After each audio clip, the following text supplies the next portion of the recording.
A black woman called useless at flight school. Then the Prime Minister rang her at dawn. The simulator cockpit rattled like a bomb going off. Warnings flashed red across the cracked Nashood. Hydraulic pressure plummeted, and her heart pounded against steel ribs. Sweat slicked her palms as the throttle cut out mid-dive, yet she smiled. That was when the phone buzzed, the ringtone cutting through the chaos. POTUS calling. Silence slammed the room. In that moment, every mocking glance, every rigged failure, every whispered rumor about the useless woman turned to ash.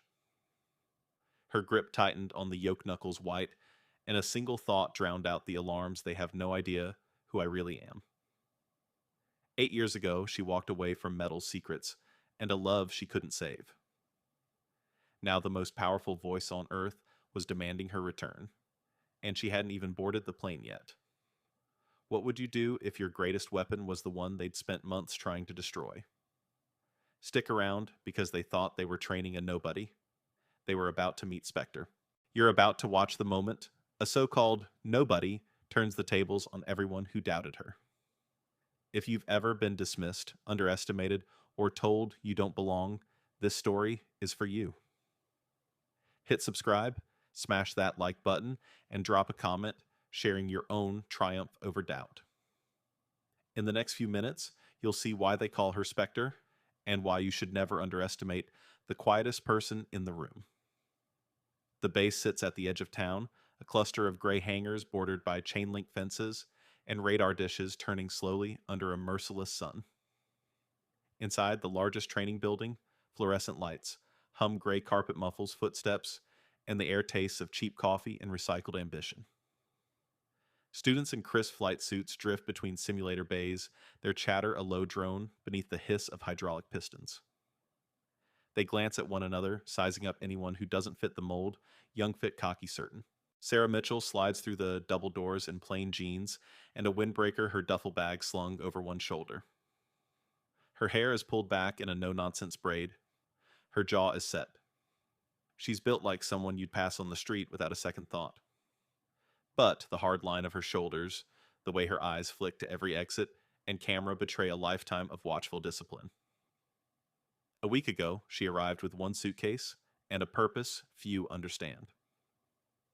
The base housing trailer she calls home is cramped secondhand furniture scrounged from military surplus, a fold-out table cluttered with flight manuals, and a single photograph of a smiling young man in uniform taped to the wall. She covers it with newsprint when visitors come. The angle hides the scar on her temple, a thin white line where shrapnel once found purchase. Memories of that day still catch her breath. In the cafeteria, her table is always empty. Others drift away when she sets her tray down, scrambled eggs turned cold protein bars stacked neatly in a canvas pouch. She reads checklists and procedure guides annotating margins in tiny, precise script. On her wrist, a faded tan line maps where a wedding band once glowed. She wrings her hand into a fist beneath the table every time someone mentions teamwork or wingman. Because she lost a partner 8 years ago, and they never came back. Captain Morrison, tall, square-jawed, and unaccustomed to challenge, spins on his heel when he sees her at briefing. His voice is polite, but stiff, civilian Mitchell. You're on number 7 today. Simulator 7. It's older. Might give you trouble. The slight curl of his lip is almost invisible, but it lands like a slap. Sarah nods once, carefully neutral, and steps up. The others smirk, relishing the quiet audition of failure they expect. Outside, Dr. Celia Tran, the Academy's lead engineer, watches from behind a clipboard. She's compact, her eyes bright behind rimless glasses, and she remembers precision moments when systems should fail and lives depend on it. She notes the way Sarah's posture shifts weight forward, knees slightly bent, elbows loose. Every move economical, rehearsed. Celia files it away. Before the first engine spin up, Sarah pauses at the cockpit entrance. The simulator's panels groan with disuse. The screens flicker. A technician shrugs. It's been glitchy. Sarah touches the throttle as though it were a wounded creature, steadying it, coaxing it into life. When the digital engine roars, her lips curve in a half smile. It's the sound she's missed more than sleep. Back in the hallway, whispers trail after her. She's so stiff, no natural instincts. Rick Patterson, son of Senator Whitmore, catches her eye and tilts his head, his grin predatory. Good luck, Grandma. Sarah's pulse flares, but she walks on unbroken. At home that night, she peels off her windbreaker and drops it over the couch. The faded photograph of her fiancé Marcus stares back. He wore that same confident grin on the day she proposed. She traces his face through the frame, then closes her eyes. No tears, only the steady inhale of someone who has faced worse. In her dreams, she's back on that Mission Green night vision, the thud of distant explosions, the crack of gunfire. Then the comms feed his final words. I'll see you on the other side. She remembers every syllable, a broken promise she still carries in her bones. Morning comes with a cold slap of responsibility. She rises before dawn, laces up boots, and drills her breathing. When she steps onto the tarmac, the chill in the air stings, but it's familiar. She's home where outsiders belong.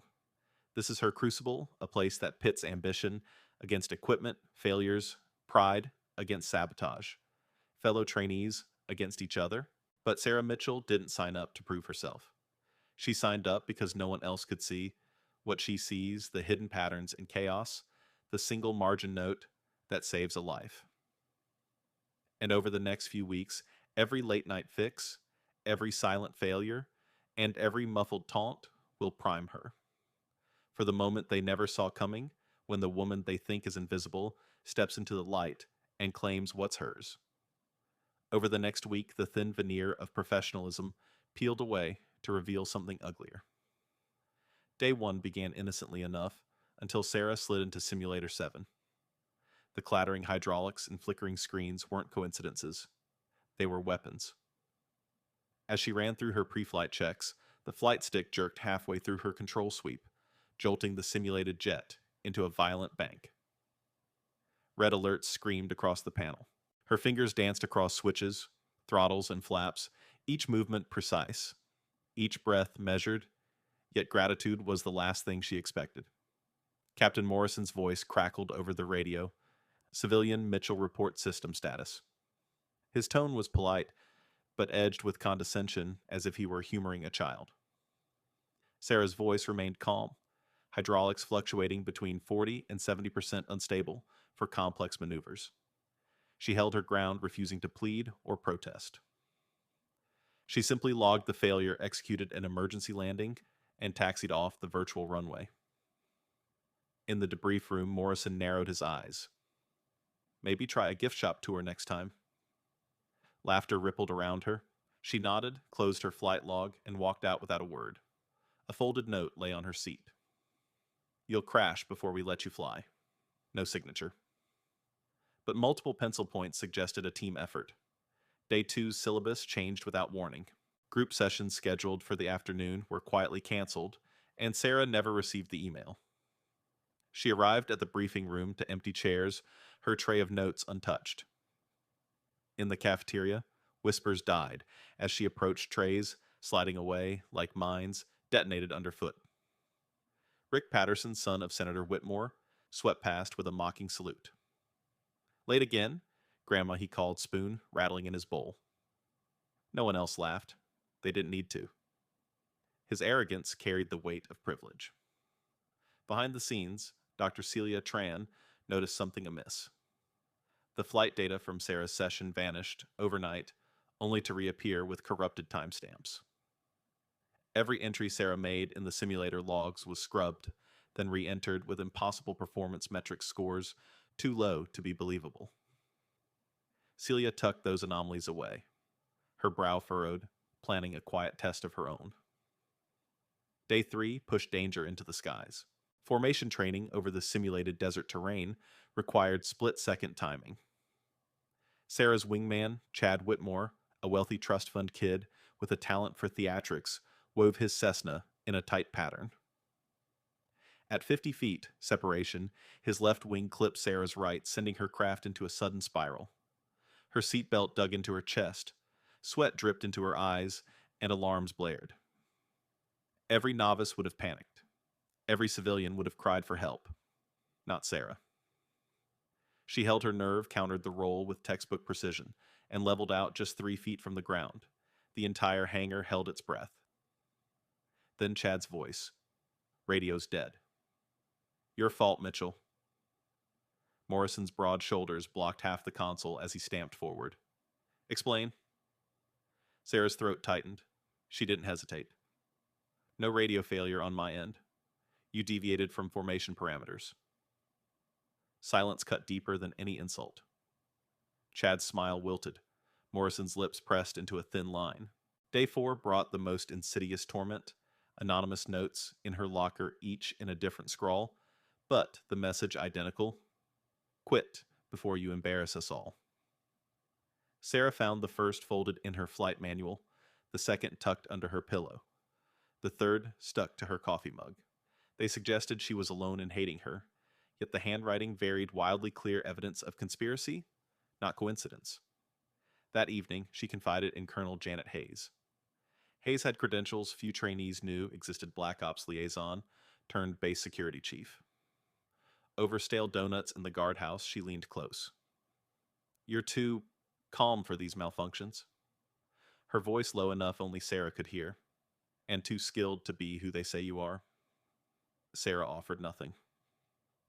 Hayes slid a manila envelope across the desk. Flight logs, maintenance reports, security camera stills, proof of systematic sabotage. The colonel's eyes glowed with suppressed fury. They're trying to break you. Let's flip the script. Day 5, they tested loyalty. Sarah stepped into Simulator 7 to find the crew switching out critical components. Hydraulic lines intentionally reversed, avionics mislabeled. She said nothing. She simply noted every discrepancy in a pocket notebook. In the simulation, Emil, the tech lead, tested her comm status check Mitchell. Static. He punched a button. Static. Sarah tapped her headset whispering, try channel 2. Without fanfare, the radio cleared. Channel 2 is live, she reported. Emil's face drained. He didn't expect her to know the secret backup frequency, the one only real pilots memorized. Meanwhile, Celia Tran planted a covert logger on the simulator's control bus, an innocuous cable that recorded every sabotage attempt. Her partner in this clandestine operation was the assistant janitor, a former engineer named Malik, who owed Celia a favor after she pulled him from a wrongful layoff. Together, they routed real-time data to Colonel Hayes, who monitored through secure access on her tablet. By day 6, Sarah's grades began to defy logic. Written tests scored in the 90th percentile. Maneuver simulations flagged her performance as expert level. The instructors whispered about a glitch in their rating system. How could a civilian excel under repeated mechanical failures? Sarah didn't boast. She barely looked up from her notes, but each inked check mark in her log inflated the pressure on her tormentors. Tension peaked on day 7, a surprise full mission rehearsal over stormy Pacific conditions. The instructors warned systems will fail. We want to see how you adapt. They meant to see her crumble. Instead, Sarah thrived. Lightning strikes, instrument outages, engine fires, they threw every nightmare at her. She cut fuel to an overloaded engine, banked into crosswinds, switched to manual hydraulics. In the simulator, clouds churned and thunder rattled her cockpit. Her breathing stayed even. She flew on instinct and training no civilian should possess. Outside the bay, Chad Whitmore's smug grin faded as he watched on a side monitor. Morrison marched back and forth, jaw clenched. Hayes tapped furiously on her tablet. Celia bit her lip hands trembling. The room's energy crackled. No one dared speak. At the mission's end, Sarah landed on the floating carrier deck with millimeter precision. Silence overdosed the hangar. Then Hayes stood, her voice echoing. We have a debrief. It wasn't a challenge. It was an announcement. Behind closed doors, Hayes laid out the evidence camera footage of Emil tampering with hydraulics maintenance logs, doctored by Patterson's cronies, cafeteria schedules, altered to isolate Sarah. The boardroom crackled with indignation, but perhaps the ultimate shock came from the trainees themselves. One by one, they stepped forward to apologize. Some admitted they followed orders. Some said they were too afraid to speak up. None could meet Sarah's eyes. That night, Sarah read one last note she hadn't expected, slipped under her door by an unknown hand. "We see you." No threat, just acknowledgement. A subtle reversal the hunters knew their prey was no game. As the hangar lights dimmed and corridors emptied, Sarah closed her notebook and slipped it into her duffel. Tomorrow, she'd face something far greater than sabotage. But tonight, she allowed herself a single smile, one small crack in her stern facade. They thought every system failure would break her. Instead, they built her legend. And somewhere buried beneath layers of civilian life, Spectre stirred. Late that night, under the pale glow of the security monitors, Colonel Hayes tapped an encrypted message on her tablet, "Meet at Aero 300 Hangar B." Sarah read it on her phone in one breath. No fanfare, no permission slips, just a summons. In that single line, every revolution she'd weathered, every flicker of sabotage, every sneer in the briefing room coalesced into purpose. The time for silent endurance was over. It was time to strike back. At 3:00 a.m., the hangar lay deserted, except for the low hum of emergency lighting. Sarah stepped into the cavernous space Celia Tran at her side, carrying a duffel bag bristling with cables and tiny cameras. Muscle memory guided Sarah's stride, light deliberate, her boots whispering against the concrete. No hesitations, no doubt. In her pocket, she carried the manila envelope Hayes had handed her, hundreds of pages of falsified maintenance logs, time-stamped video stills of Emil and Patterson's midnight tweaks, and the chain of command messages approving each act of sabotage. Hayes leaned in, close voice low. "We have one shot at this. We plant evidence where it can't be ignored on the simulators themselves. Tomorrow morning, every instructor, every student, every camera will see it, and no one can claim it's faulty tech." She traced a fingertip along Sarah's flight log entries, where Sarah had circled anomalies in red ink. "Your performance reviews, your debrief transcripts, they'll be part of the reveal too." Sarah nodded. She unzipped the duffel and laid out the equipment micro cameras that fit snug inside hydraulic couplings, a transmitter with a 5-mile range, and a thumb drive loaded with Celia's decrypted logs. "I'll handle the cockpit feeds," she said, voice steady. "You wire the network switch. Then we trigger the dump." She paused, eyes flaring. "And I want a live feed to every screen in briefing, so they can't turn it off." Celia's hand tightened on Sarah's arm. "Make them watch. Step 1, infiltration." Hayes disabled the perimeter alarms for a 10-minute window at 2:57 a.m. By 2:59, Sarah and Celia slipped between rows of idle simulators. Each bay loomed like a silent beast, its canopy dark, its engines dormant. Celia worked the network access panel at the back of Bay 7, where Sarah had been targeted most, and rerouted the control loop to accept the thumb drive's payload. Shafts of fluorescent light glinted off Celia's glasses as she executed the override, payload loaded. Network ready. Meanwhile, Sarah crept under Simulator 5, the one controlled by Patterson's cronies. She popped off the panel near the hydraulic pump and slid in a micro camera behind the pressure valve. The lens pointed outward, catching every twist of the coupling nuts whenever someone tried to tinker. She whispered to it, "Capture everything." Her fingers flew, attaching the device as if performing field surgery. The metal bitched under her touch, but she eased it home, sealing the panel with a piece of electrical tape that matched the paint. By 3:07, 3 simulators were rigged, 7, 5, and 3, the worst perpetrator stations. Celia checked her watch.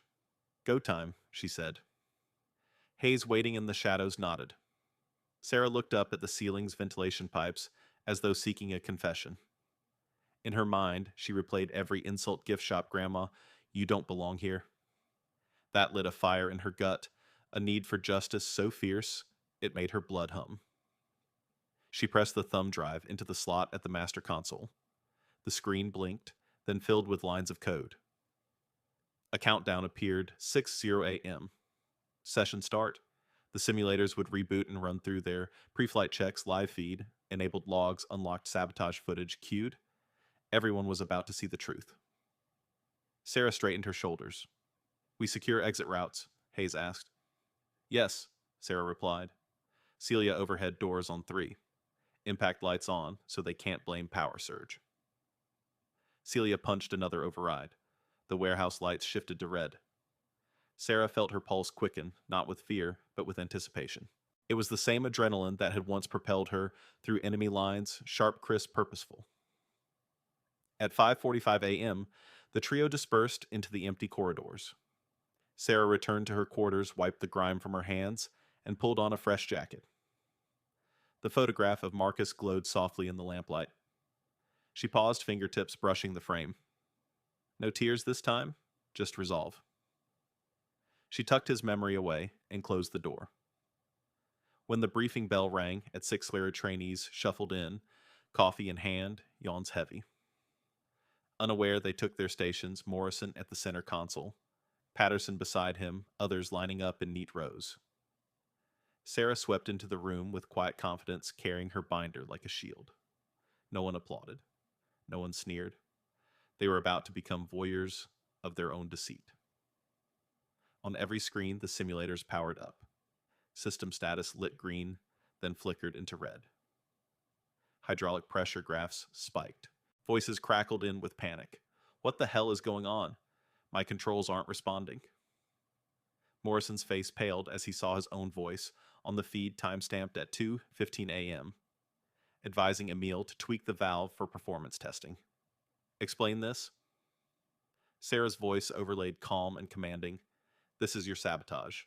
You held my life in your hands." The room convulsed. Phones whipped out, cameras focused on live panels, showing Celia's logs, clear evidence of tampering names, dates, electronic signatures.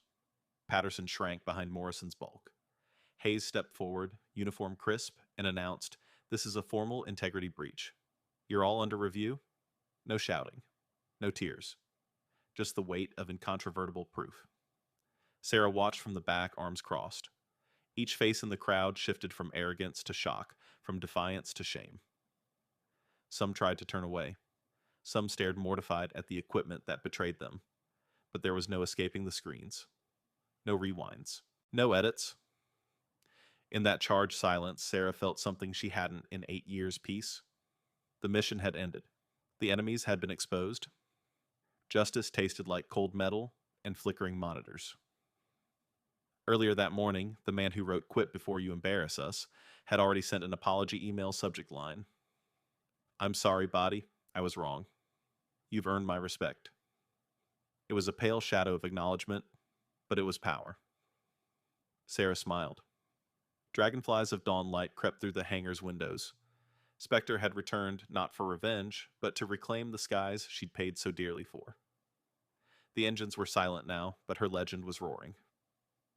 At 6 a.m., the hangar was humming with routine activity, until every simulator screen suddenly went dark. A low chime echoed down the rows, and trainees froze mid-step. In that silence, a single line of text flashed in bright red on every monitor: "Evidence dump in progress." Sarah stood at the back, arms folded, heart steady. Around her, confusion rippled into panic. On the wall of screens ahead, the feed from Simulator 7 flickered to life, a grainy time-stamped video of Emil reaching beneath the control panel, his fingers toggling the hydraulic valve. Next to it, a split screen showed Patterson leaning over the same console adjusting an avionics cable. Murmurs swelled into shouts. "What is that?" "That's our tech lead. Why is he messing with Sim 7 at 2:15 a.m.? Morrison's face drained of color as he realized the footage was live and uneditable. He stomped forward, voice booming, "Turn it off." But the power had shifted. The feed cut to Celia's decrypted logs listing every sabotage entry component. ID date, exact time, electronic signature. Each line scrolled past faster than anyone could read, except Sarah, who watched with calm focus. Celia's voice crackled through the room's intercom. "All channels locked. You cannot override." She sounded detached, almost clinical, an engineer executing a perfect protocol. Hayes moved beside Sarah, tapping on her tablet. Next file, she commanded.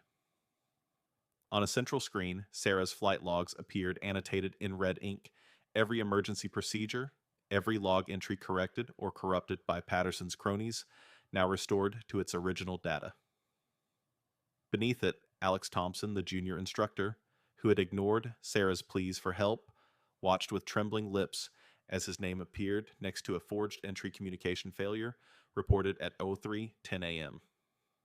The timestamp glowed like a scarlet letter. A trainee near the back gasped, "They've been lying to us from the start." Beads of sweat formed on Chad Whitmore's forehead as he searched for an exit route in his mind. The room thrummed with the electricity of exposed guilt. No one moved. No one spoke. Then every simulator bay's overhead speakers crackled. Sarah's voice cut through the tension. "Ladies and gentlemen, what you are witnessing is the systematic breakdown of every safety protocol you trust. Those hydraulic failures, radio blackouts, simulated emergencies, they were engineered to break me. Consider this your safety briefing." Her tone was calm, precise, like reading a checklist. But behind her voice lay the weight of every rigged maneuver, every whispered insult. On cue, the simulators rebooted into their morning sequence. As each trainee strapped in, the sabotage cameras activated. In Simulator 3, Malik's hidden camera showed Emil's accomplice loosening a panel bolt. In Simulator 5, the lens caught Patterson's smirk as he reversed a crucial switch. Live, uncut, uncensored. Morrison barked orders: abort the dump. Shut it down. But Hayes, standing tall in her uniform, lifted a hand. "This is a debrief for accountability," she replied. "We proceed." Her voice carried the authority of someone whose word couldn't be challenged even by a colonel's rank.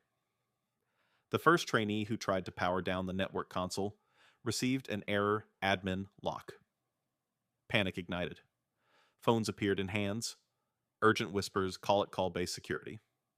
But they were locked out. The evidence continued to stream.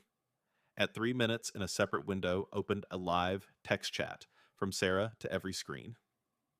"You have my performance ratings, my debrief transcripts, even your own sabotage orders. Which of us is unqualified now?" The words burned across the monitors, punctuating the images of culpability. Chad's chair scraped backward. He rose, face ashen. This is a setup," he stammered. A hush fell. Sarah's next broadcast flashed, "Not a setup, a sting. You built it yourselves." The camera swung to show headshots of each conspirator, pulled from security footage Emil Patterson Thompson, and even Morrison in one frame, loosening a connector. Red circles highlighted their faces. The hangar lights seemed to dim under the weight of truth. Some trainees wept. Some turned away. Others stared mouths open at the live evidence of betrayal. Hayes simply crossed her arms and waited. At last, Morrison's veneer cracked. He ran a hand through graying hair and faced Sarah, voice shaking. "Why are you doing this in public?" She paused, her expression unreadable. "Because secrecy is how you broke regulations. Transparency is how we fix them." In the corner bay, Celia tapped another command. The final reveal, a looped audio feed of a midnight call between Patterson and a maintenance officer, plotting the next sabotage to slow her down. Every word hung in the air like a verdict. The maintenance officer's stifled laugh echoed into every speaker. "She'll crash and burn," he said. The room reacted as if slapped. Silence snapped like glass. Some trainees sank onto the floor. Others slumped in their seats. Hayes stepped forward and announced, "You will all be reassigned pending investigation. Any attempts to hide evidence or retaliate will result in immediate charges." She looked at Morrison, voice low. "Begin the inquiry." He nodded, defeated. Phones captured it, all screenshots, recordings, voice memos. Within minutes, the hangar's live stream seeped into personal devices. Notifications lit up across the base's network simulator, sabotage scandal breaks. On news channels, trailers began to run instructors under fire. Whistleblower trainee exposes systemic bias. Sarah watched as the fallout unfolded. No triumphant music, no triumphant glee, just the aftermath of truth. She turned to Celia. You kept your promise. Celia nodded, wiping a tear. So did you. Hayes approached, offering a rigid nod of respect. We'll rewrite the protocol, she said, voice firm. Under your guidance. Then Chad Whitmore, chin quivering, approached Sarah cautiously. I'm sorry. I was wrong. His words were fragile, but they mattered. Before Sarah could reply, a technician flicked on the hangar's ambient lights, bathing the room in cold white glow. Every face looked toward Sarah, some in regret, some in relief, others still in shock. Sarah inhaled, exhaled. She stepped onto the raised platform, where the debrief screens once stood, and addressed the hushed crowd. This isn't a win for me. It's a win for everyone who demands fairness over favoritism. If you ever doubt your worth, remember integrity is your greatest tool. Use it. Her voice carried across the bay, leaving no space for dissent. As the trainees filed out, Celia caught Sarah's eye and pointed toward the wall of monitors. On one screen, Hayes uploaded revised training protocols with Sarah's name as consultant. On another, the news ticker scrolled former FBI operative turned civilian pilot candidate reveals sabotage ring, vows to overhaul academy. Sarah allowed herself a slight unguarded smile. Outside the hangar doors, morning sunlight warmed the tarmac. Trainees emerged, faces bright with cautious hope.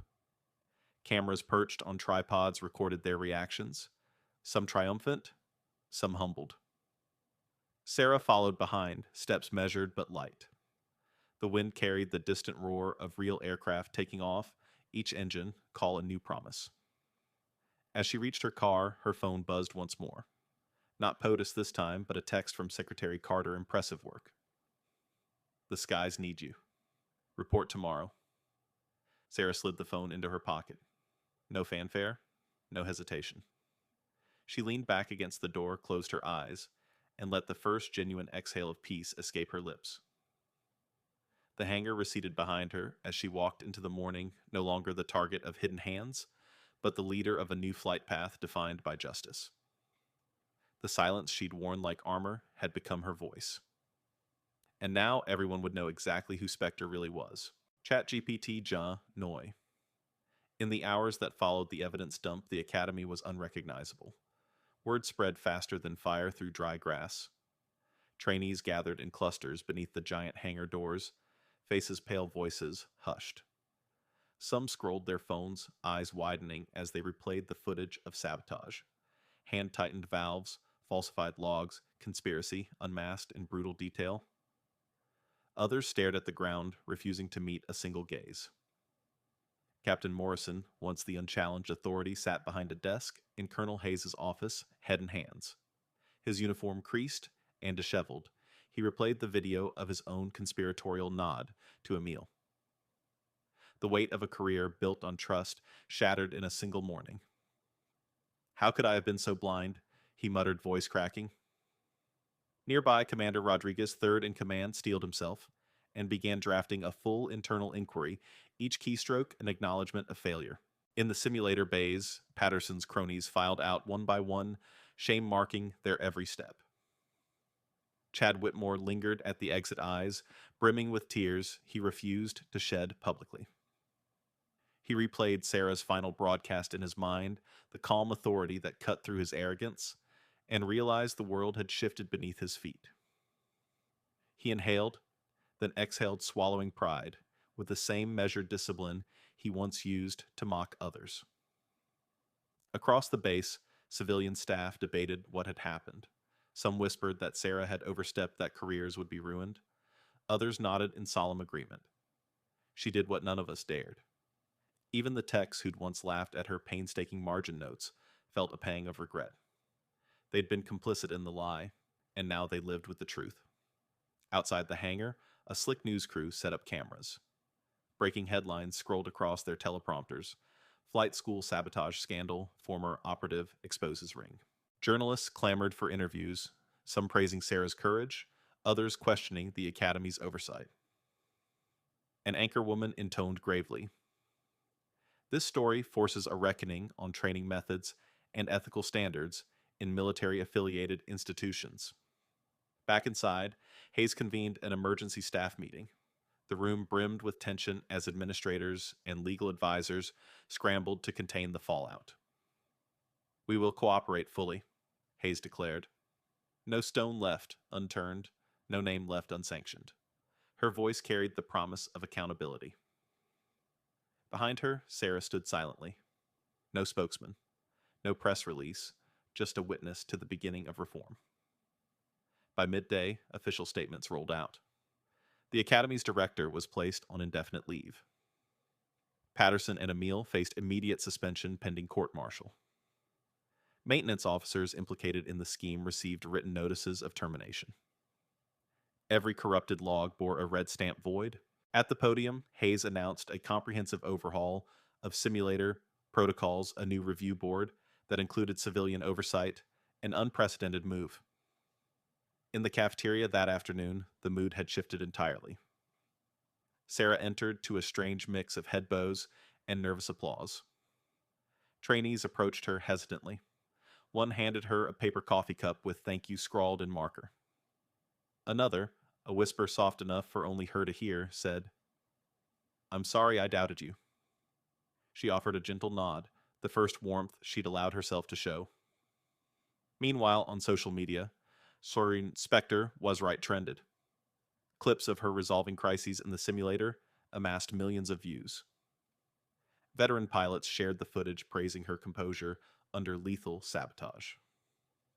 Aviation forums lit up with discussions about ethics training and the resilience of a single individual against institutional corruption. By the end of the day, Sarah received a personal text from Secretary Elaine Carter. "Your bravery saved lives. Expect a full debrief at Pentagon next week." Beneath that message, a simple emoji of a soaring eagle, promise and respect in a single icon. As dusk settled over the base, Sarah returned to her trailer. She found her colleagues gathered outside heads, lifting in silent salute as she walked by. No speeches, no banners, just a community acknowledging that justice had been served.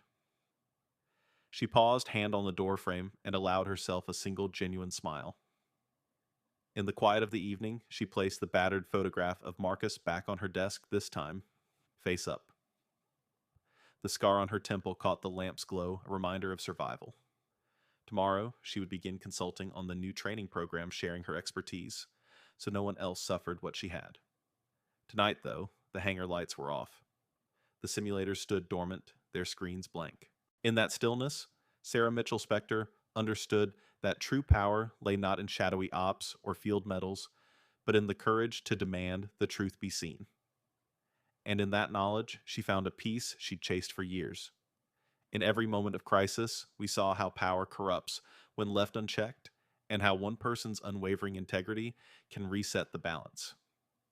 Sarah Mitchell's story teaches us that true strength isn't defined by rank or title, but by the choices we make when no one is watching. She refused to be silenced by broken systems and weaponized machinery.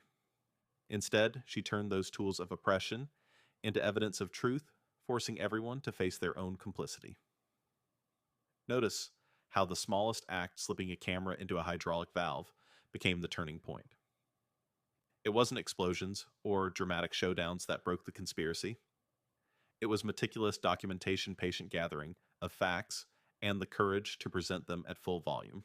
That's a lesson in strategic resistance. Sometimes the most powerful weapon is information unfiltered and undeniable. Psychologically, Sarah capitalized on another key insight: people hate being exposed more than they fear confrontation. When the simulators went black and betrayal flickered on every screen, the emotional shock was overwhelming. In that vulnerability, her adversaries lost control, not because she shouted louder, but because she pulled back the curtain on their secrets.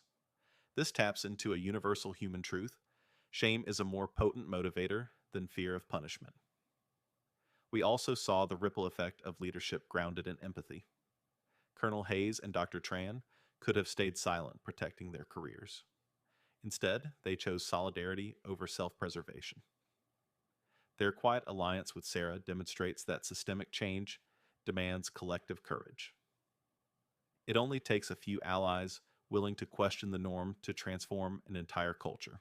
For anyone who's ever been underestimated, the takeaway is clear. Don't let other people's expectations set your limit.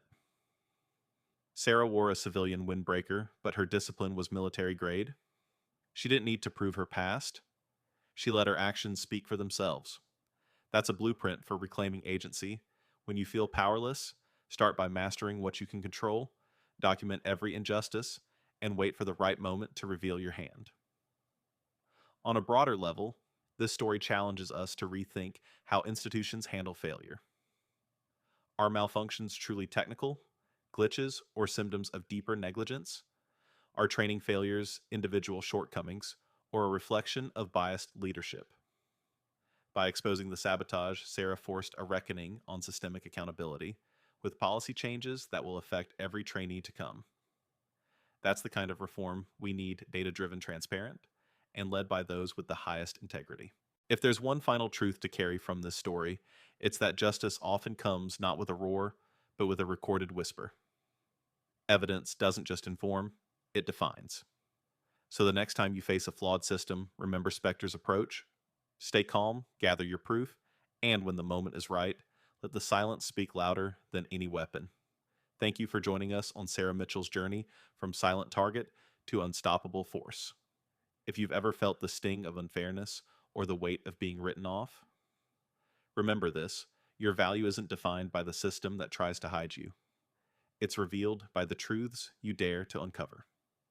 If you believe in the power of accountability, hit that like button and share this video so others know they're not alone in standing up against injustice.